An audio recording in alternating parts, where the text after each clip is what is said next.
Namaste and welcome back to Waking Up with Serenity Yoga, Mindful Serenity Yoga. I wanted to continue with the question in the jar exercise, but I did get a wonderful question earlier today, and I started to answer it, but my computer cut out on me. I need to clear some space. So that being said, I would like to redo that question if that is not breaching my intention here, which is to go to talk impromptu and to put up whatever comes up. But I am going to redo this question because it was a really good question and I think I'd like to explain it. The question was, maybe that's not it. Oh, no, wrong one. The question was, I thought fear was a normal survival mechanism. Why then do you keep saying we need to heal from fear? Why do you keep saying we need to heal from fear when I also say that fear is a normal survival mechanism? Take a deep breath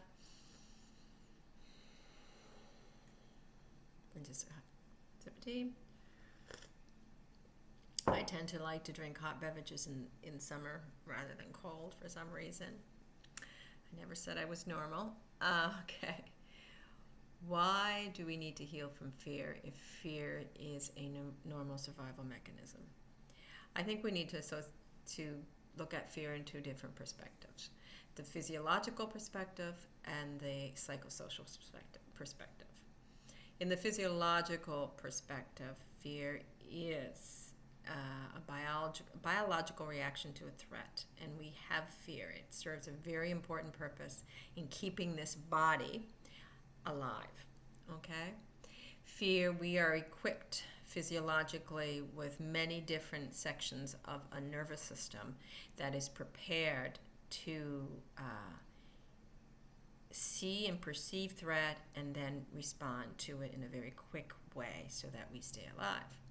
We have senses, of course, that pick up external data from the environment that tell us what's going on out there, and these senses pick up all information. They're sucked through the sensory neurons in that pathway to the spinal cord or to the brain, where they are interpreted. And therefore, after the interpretation of a threat by, say, the thalamus, which sends a message to the hypothalamus, which activates the endocrine system to release certain hormones, that goes right to the adrenal glands, and they release cortisol and the epinephrine twins, adrenaline and noradrenaline.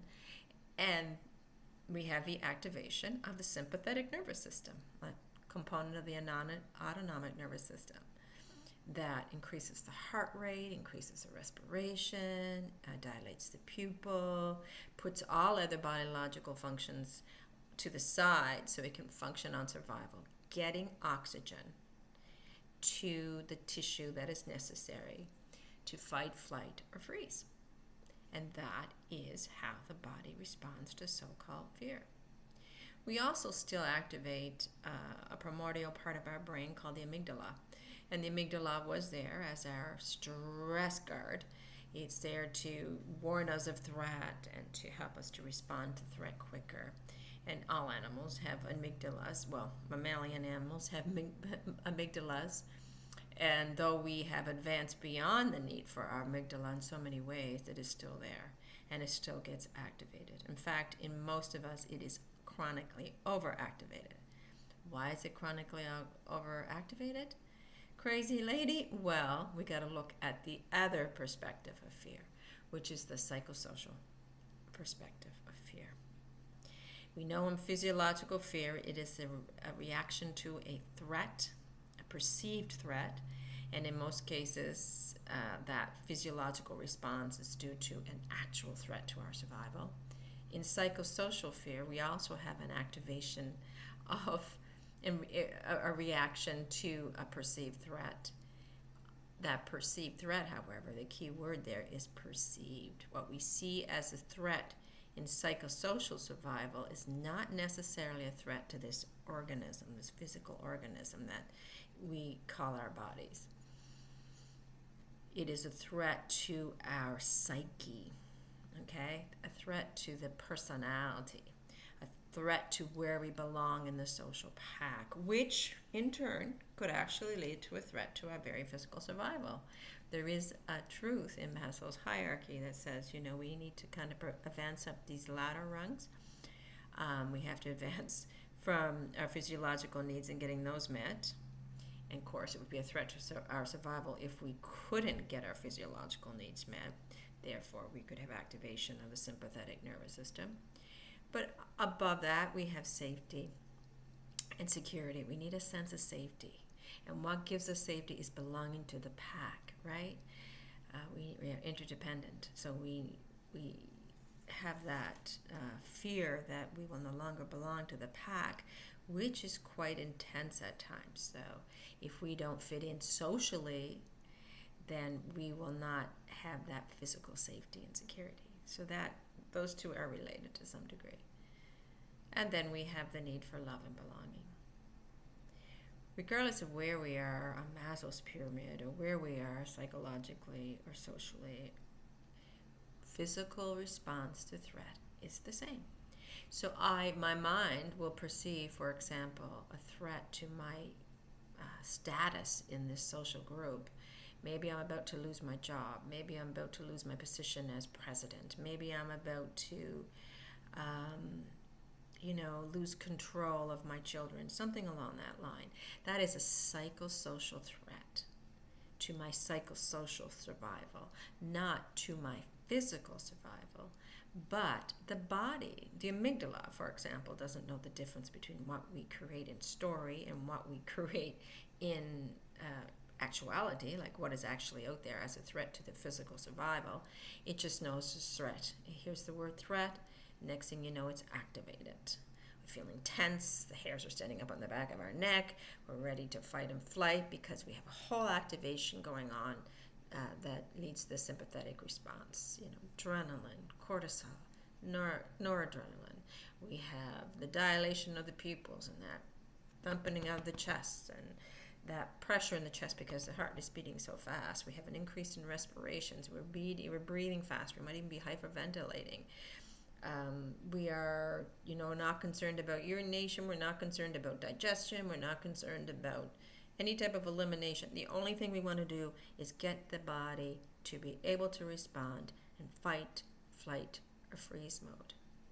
Why? Because someone said something to us that registered as a threat to our psychosocial survival.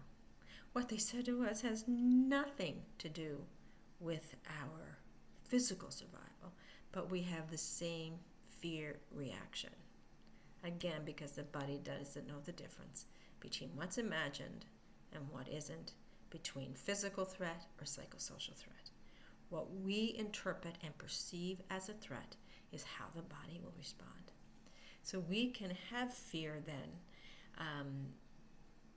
fear activation, the response due to fear activation from a physical threat, an actual threat, or from a psychosocial threat. Most of us in today's society are not facing mother lions on the Serengeti plain, right? We are not at risk of, being shot down by a sniper. We are not at risk of drinking something poisonous. We are not at risk of being bitten by something poisonous. But we have the same physiological response to having to stand up in front of a group of people for the first time, or the thought of someone rejecting us and leaving us, or saying something cruel to us, or not meeting social expectations. So we have that fear, the form probably of anxiety, which is just another form of fear. Fear is fear. So we have that activation, the physical activation, from a psychosocial threat rather from a physical threat. So that being said, we do not want the body to be in chronic sympathetic activation, which it tends to be. Most of us are walking around with our shoulders up to our ears, and we're tense, and our belly's churning, and we're developing ulcers and other digestive issues. We're having problems with chest pain and angina attack feels so much like a MI or a heart attack, and we're constantly having this experience of threat, of stress, because of this threat idea. But the threat isn't physical, it is psychosocial. And why is it psychosocial? It's because of what the mind does with it. It's how the mind sees itself and how the mind responds to anything that that enhances the way it sees itself or is a threat to it. So how does the mind see itself? The mind sees itself as us as these separate little entities with these tiny little personalities, these tiny little brains, which we erroneously assume is the mind, with these tiny little bodies that are at the mercy of attack. So we see ourselves as separate. We define ourselves by the body lines, and we see the separation that way. So we don't feel safe. We feel vulnerable. We feel exposed and at risk to the predators that are out there.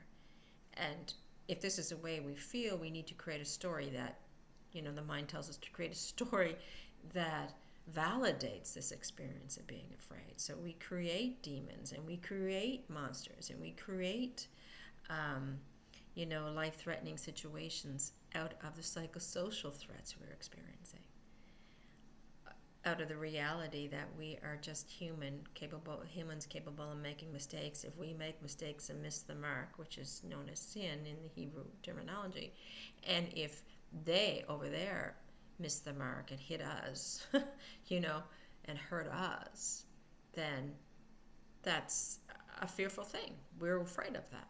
We're afraid of being ostracized from the pack. At the same time, we're afraid of being demonized and vilified and becoming victims to the pack. So we have this psychosocial fear that dominates most of our lives, even though we do not have actual physical threats to our survival as much as we think we do. The mind will build on all the tiny threats and catastrophize them and say, oh my goodness, this could happen. It may be 1 in a million, but it could happen. And because we're so resistant to life as it is, because we're in a constant state of pushing back anything that is unpleasant, like fear, the emotion of fear is not a pleasant experience.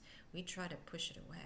But of course, the more we push away, what do? We suppress and we press. We stuff it down inside, below our conscious awareness, so we don't have to experience it, but it's inside us.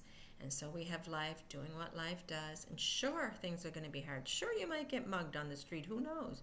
Sure, you might have your boyfriend breaking up with you at the least, expected moment. Sure, you may be diagnosed with an illness, maybe even a life-threatening illness. Sure, those things happen. But it's almost like you're on guard from the moment you wake up in the morning to the moment you go to bed, on guard, waiting for these things to happen.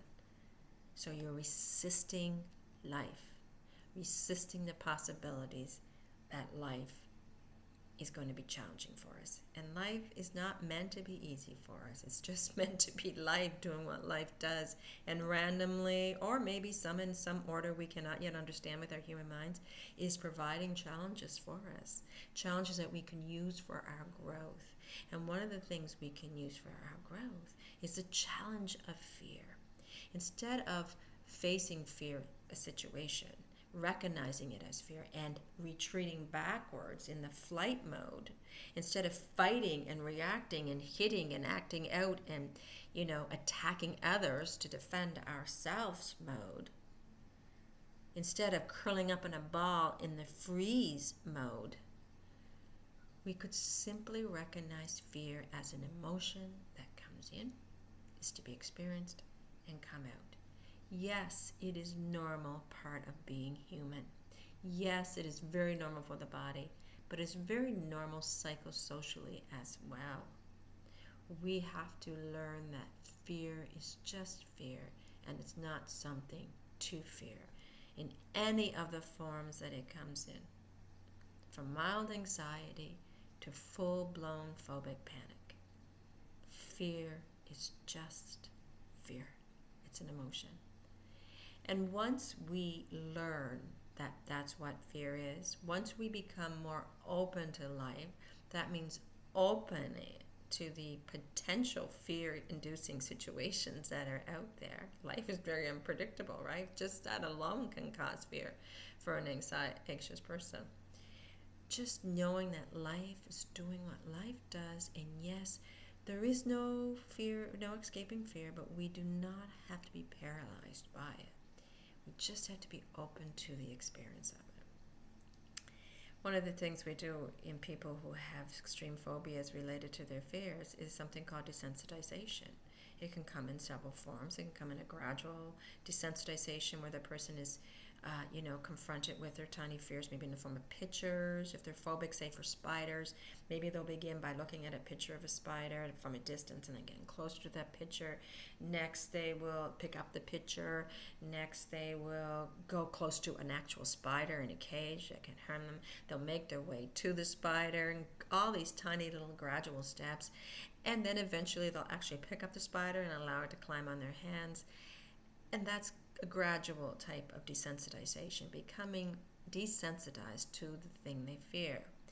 We can do it in a flooding form as well, and you can put the person in which would not be very pleasant, in a bucket of spiders, and make them sit there screaming and crying whatever they do until their phobia is changed, until they realize the spiders are not actually going to hurt them.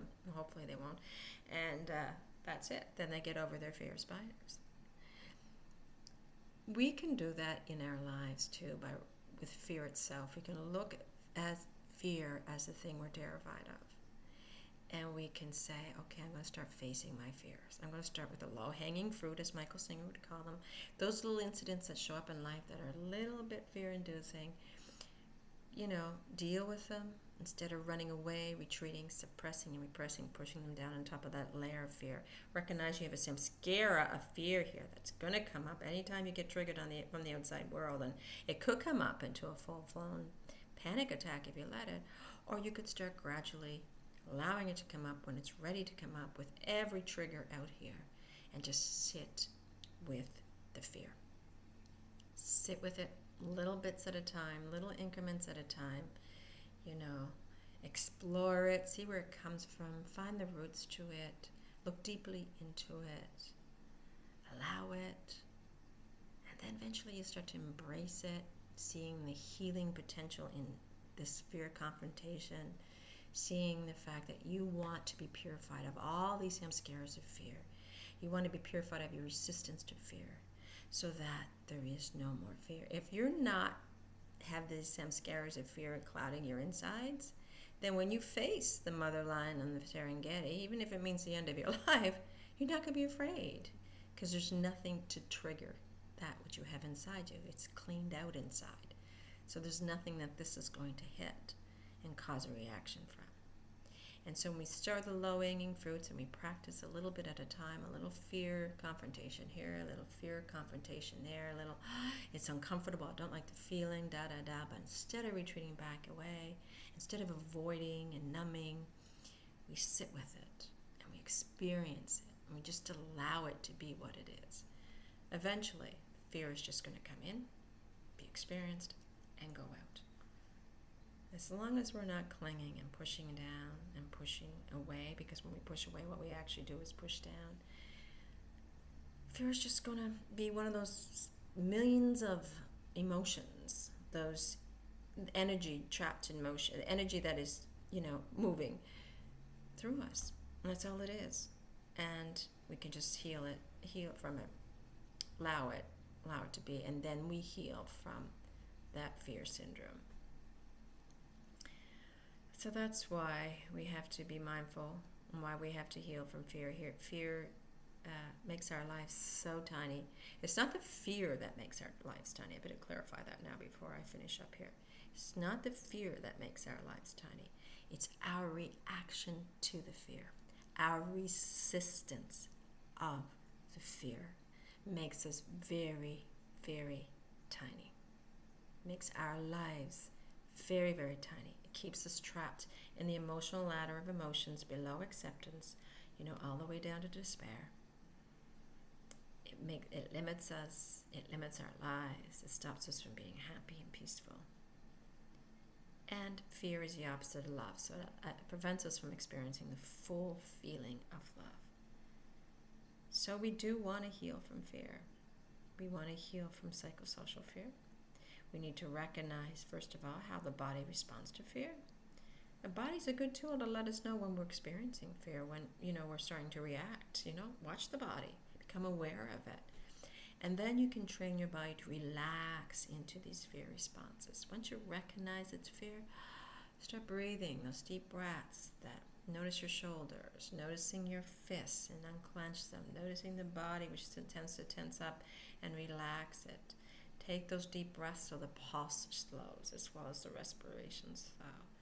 And then you bring yourself from sympathetic right into parasympathetic, which is the state of being we are meant to be in, so we can experience all those emotions that come above acceptance. We need to heal from fear, psychosocial fear. And yes, there is a physical fear that does us good. But we can control that by controlling the minds. Thank you so much for joining me, and I hope you have an amazing day. Namaste.